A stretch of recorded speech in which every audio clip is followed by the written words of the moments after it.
একটা কথা বলি। একদিন উমর রাদিয়াল্লাহু আনহু তাওরাত পড়ছিলেন। এই হাদিসটা মিশকাতের মধ্যে আছে, মিশকাতুল মাসাবির মধ্যে আছে। উমর রাদিয়াল্লাহু আনহু কি তাওরাতের প্রতি ঈমানদার ছিলেন? মানে তাওরাতকেই তিনি সত্য মিথ্যার মানদণ্ড মানতেন, এমন কি বিষয়টা?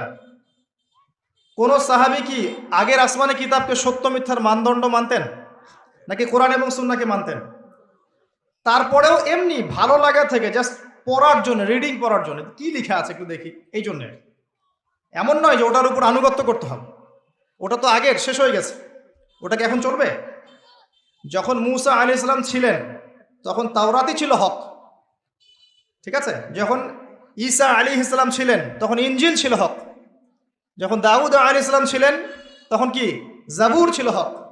প্রত্যেক যুগে যুগে আল্লাহ পাক নবী রাসূল পাঠিয়েছেন, প্রত্যেকের ধর্ম ছিল ইসলাম এবং প্রত্যেকের কাছে আল্লাহর ওহী এসেছে, ওটাই ছিল তৎকালীন সময়কার হক। সত্য মিথ্যা